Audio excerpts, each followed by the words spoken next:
Morning, guys.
Hey, good afternoon, everybody. This is Organic Dairyman.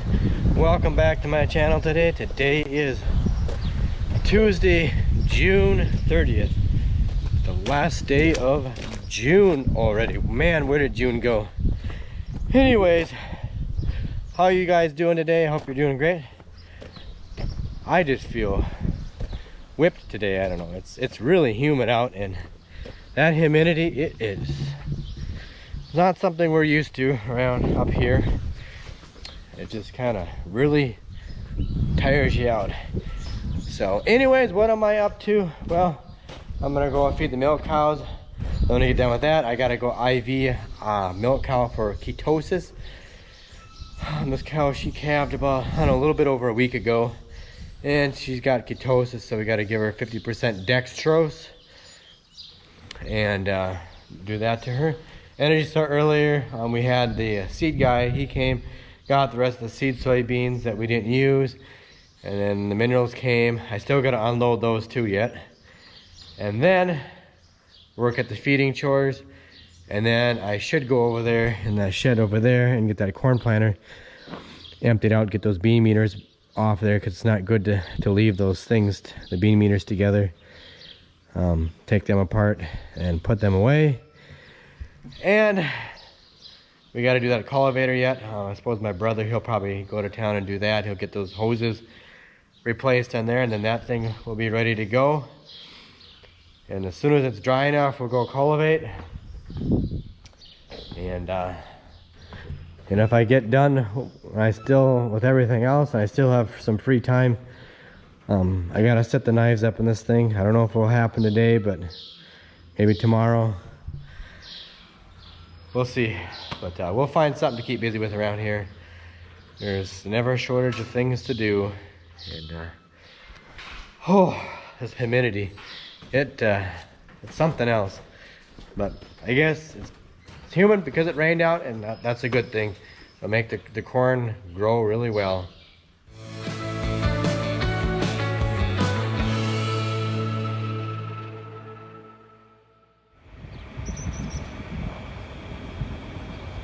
We're going for it.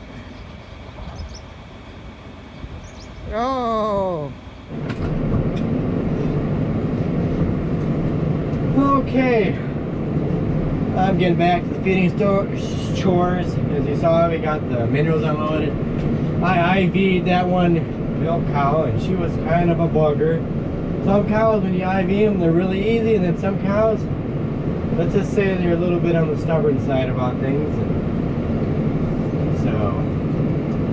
So I'm gonna get back to that, and my brother's gonna run to town and get some hoses for that cultivator, and I'm gonna work at this and see what else I could get done here today. And I guess hopefully work on that silage cutter a little bit.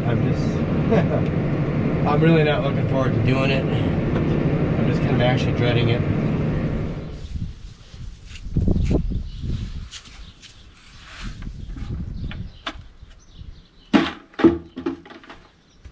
and take the white man to Lake Chief.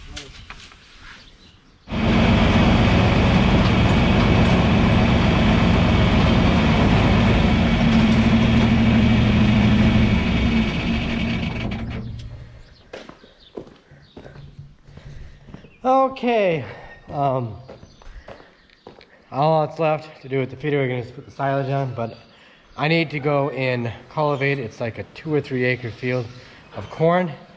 Needs to get done. It's getting a little bit weedy in that field, so I'm just going to use the 4 row because it's a small field and there's a lot of point rows in it. Otherwise, if I take the 8 row, I just cultivate more of the headlands and stuff out, so I don't want to do that. So, and as far as getting to that corn planter, I ain't gonna be able to get to it today, maybe tomorrow. But I want to go up and get those corn rows, or that corn done up there, and then maybe come out and try to do a little bit of soybeans here. I'll see. And probably wondering what this thing is here. I don't know. It's always been sitting next to that one shed that we parked the John Deere Model A in. And I think my dad, I don't even know, I don't know what my dad uses for, but I'm thinking he had it for a rock box. I don't know for sure. Obviously because I can't ask my dad because he's not around anymore. But, so I'm wondering if those holes would line up with here, and then I could put a rock box on here.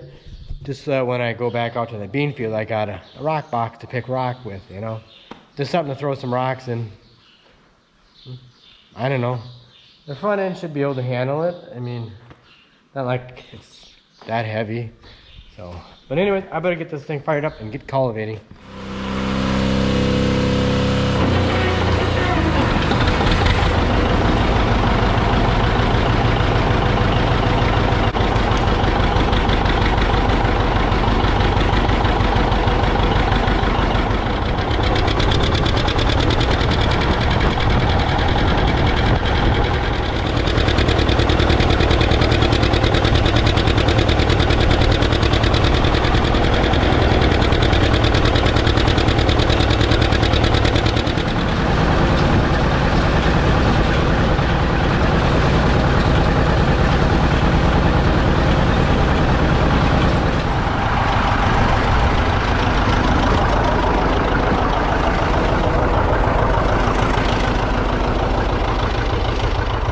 Okay, I got done cultivating that one field of corn over there.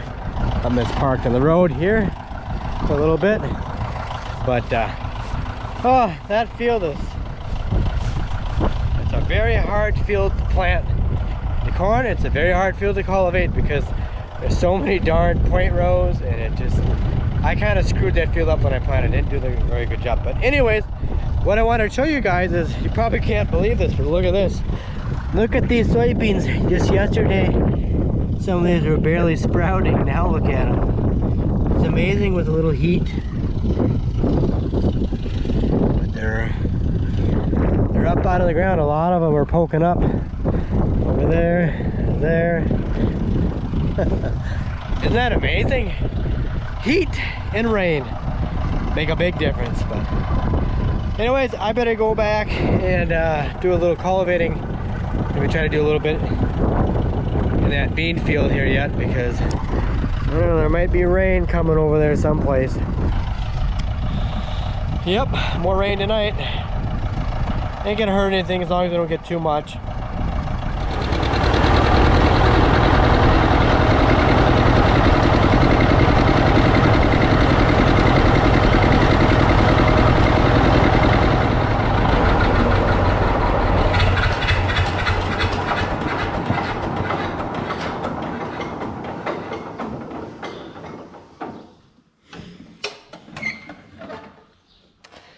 Okay, I don't think I'm gonna go out and cultivate anymore, otherwise it's gonna get kind of late. I gotta finish putting those hydraulic hoses back on that other cultivator, and I gotta put the silage in the feeder wagon. And my brother Steve, he's gonna clip off those paddocks, and then we gotta start chores here in a little bit.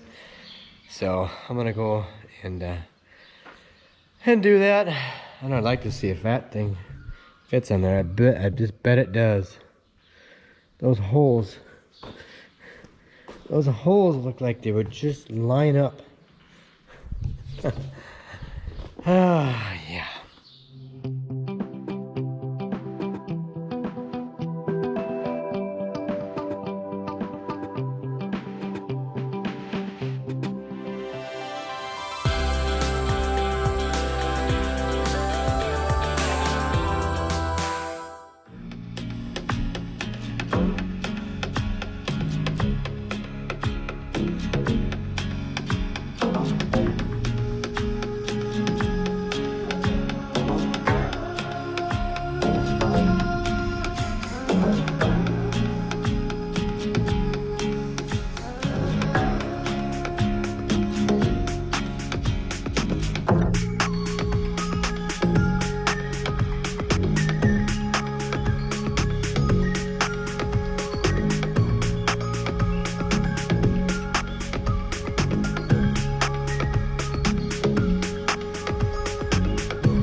Another inch of rain.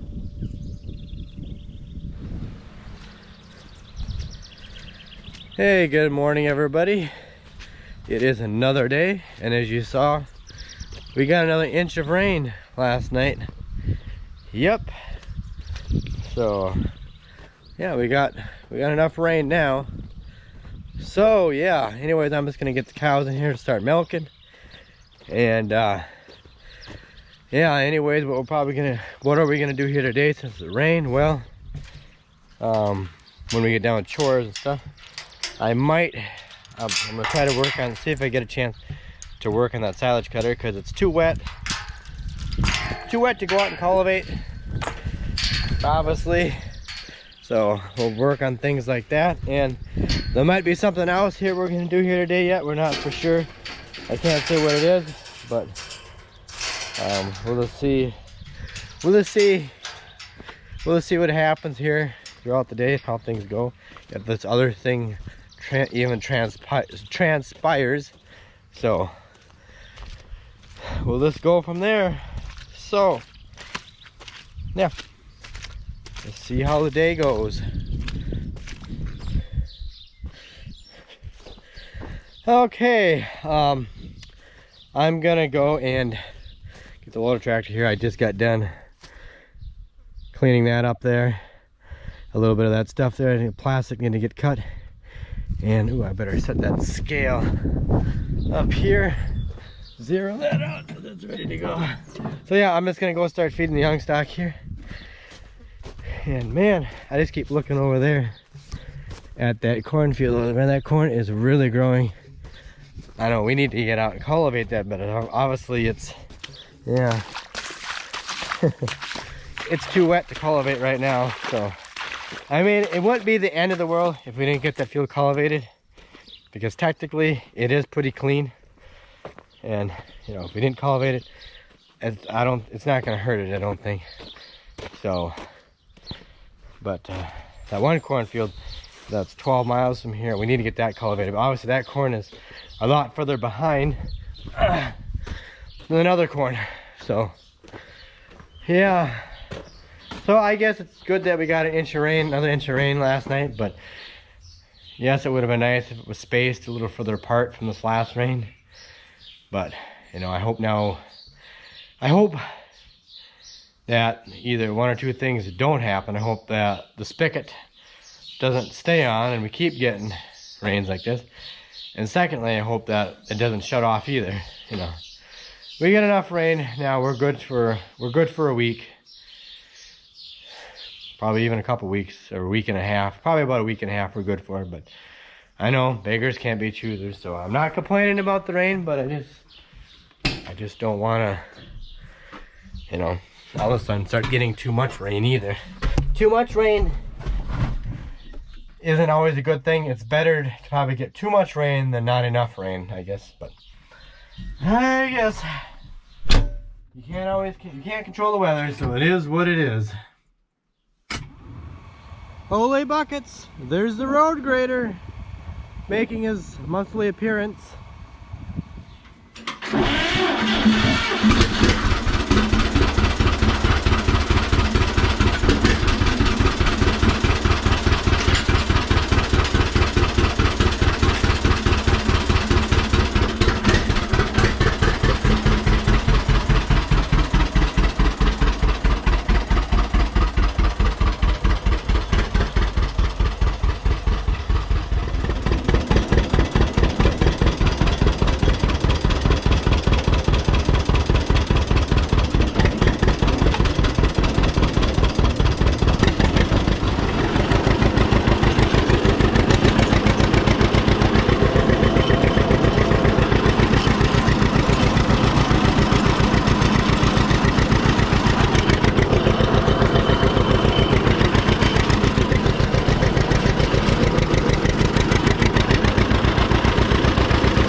Okay, I'm pretty much done with the feeder wagon stuff. Just gotta put the corn silage on the feeder wagon, but I have to deal with this bred heifer here.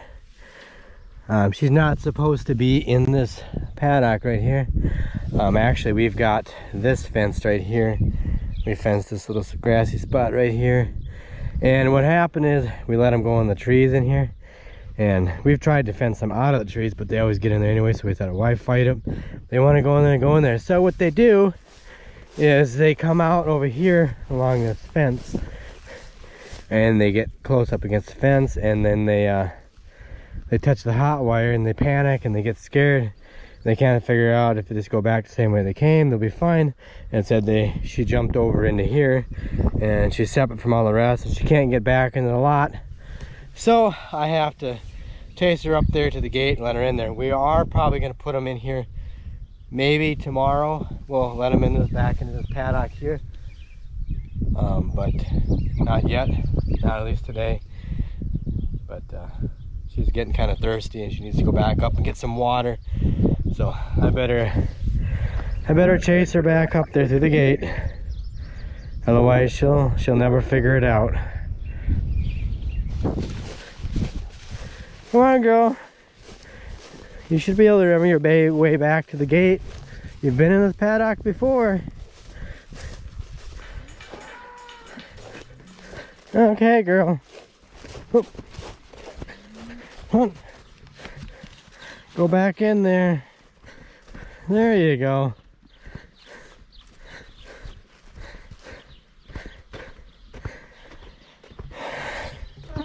There. Now she can get some water. Hopefully she doesn't do the same thing she did and get back in there again. But like I said, we'll probably leave him maybe in here for one more day on the other side there. Let him roam through the trees and clean it up. And then let him into another paddock. Okay, what I'm gonna do now, now I got that heifer back in, is I'm gonna take this and drive this out of here, and then I'm going to take the loader tractor, hook up to the cutter, and I'm going to bring that up to the yard so I can get ready to set those knives up in here. It's not supposed to rain for the next couple of days, or there's no chance, really not much of a chance to rain for the next couple of days. And so that's what I'm going to do, is start the process of working on that. As soon as it's fit to cultivate, we got to get out and cultivate.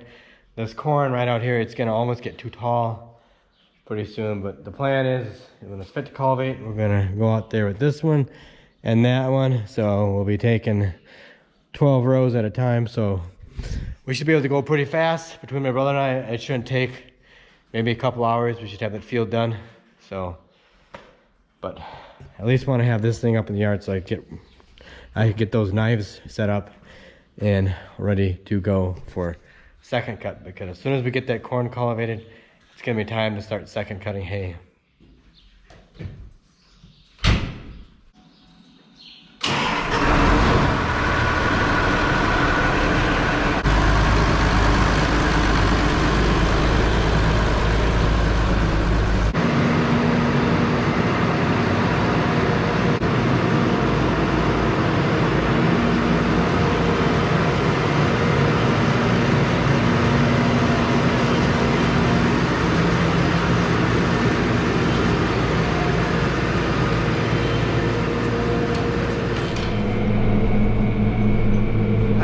It's Steve here, and I'm just out mowing in our pasture right now. We got our pasture split up into paddocks so that we can rotationally graze our cattle. So I'm in one of the heifers paddocks here right now, and what we like when we're doing this, we try to lay the windrows out wide and thin, so they're about as wide as the disc line, so that the regrowth will be able to grow up through all the stuff that we cut down. And I guess the biggest reason that we like to do this is because we want to get the weeds clipped off, and then you get that rank grass the cattle don't like. You get it cut off. And the other reason is that we want to try to build up the organic matter in the soil here in the pasture. I think right now we're about 4.5 on the organic matter here in the pasture. I know last year we were just about a 5, I think a 4.8. And I think last year it was the really wet year. You know, we talked to our agronomist about this, and he said it was probably being it was wet and warm. It kind of acts like it's kind of like when compost decays, because when you add water to something, it kind of helps heat it up, and so that extra water probably kind of heated up and burnt off some of that organic matter. But typically every year we've actually made gains in here. And even on our farm ground, we went from about like a 2.6, 2.8 up to like a 3.8 on just the regular farm ground, just from some of the practices that we've been doing to try to promote better soil health. But I kind of got into doing this a little bit more. I read some articles and some magazines about, you know, doing this kind of stuff for having, you know, just managing your pastures better. And then also I went to a soil health conference I think about 7 years ago, and the speaker there was a guy by the name of Gabe Brown. He's not an organic farmer, but he's what you call a biological farmer. He farms up by Bismarck, North Dakota.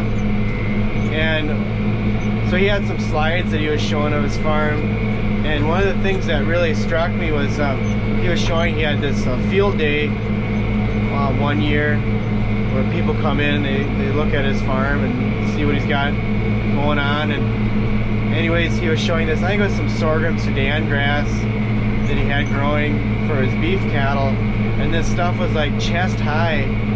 And he said that since the time that he had planted it, he had only had 1/4 inch of rain, and that's how much it grew, because he had that much moisture in his soil. And the reason why he had that much moisture in his soil was because he's been building up his organic matter. You know, he's got soil that averages at least 6% organic matter or greater. And one of the biggest things he likes to say is leave 1/3. Let's see. So the cattle get 1/3, and the critters below the ground get 2/3. Because the biology below the soil is really important too, and that needs food to eat. I don't quite think you have to do that much, but you know, we've been just trying to do more things around here to help build up our soil, and that's kind of one of them. So anyways, I'll get some shots here of the disc mine and what it looks like back there. You can see we're just trying to lay it wide and thin. Here, I'll show you one of our other, the last paddock that I did, and it's been about a week and a half since I mowed it off, and you kind of see what's growing back. You know, we had kind of a dry spell there for a while. We've gotten some rain now, so that's helping it, but this is what it looks like over here. You can see some of the stuff, maybe for the camera it's hard to see, but there's some grass poking up through that mowed down grass, and then the cattle are gonna come in there and you know, the next time, and they'll help kind of trample that grass in, and then if you got some of that rank grass that has grass seeds on it, they're gonna trample that in too and help kind of do some reseeding out here. And so it's been pretty beneficial for us anyhow. So I guess that's it for me today. Thanks everybody for watching. We'll catch you on another video. Okay everyone, we are done for the day. Everything's all done. The milking is done. So And I guess you saw my brother clip off that heifer paddock. So we got that done. And well, if you want to find out what's going to happen tomorrow, you'll just have to stay tuned. So anyways, it's clear out right now, and there's no more rain forecast, I think, for the next couple of days. So yeah, so I'm glad we got plenty of moisture. Corn is going to grow like a weed, and the soybeans are really growing too, and the weeds are growing. So yeah, unfortunately, that's the, there's a spider web in here. Unfortunately, it's a double-edged sword, I guess, when you get rain. Both the weeds grow and the crops grow. So anyways, guys, thanks so much for watching. Hope you enjoyed the video. Please do not forget to check me out on Instagram and Twitter at Organic Dam. So if you want to find out the up-to-date stuff, I suggest you go, especially Instagram. I do a lot of those little story things on there to try to keep you guys updated. So make sure you go do that. And please don't forget to like, rate, comment, and subscribe. And did I say that already? I can't remember. It's been a long day. So anyways, have a good night. Take care, and I'll catch you later.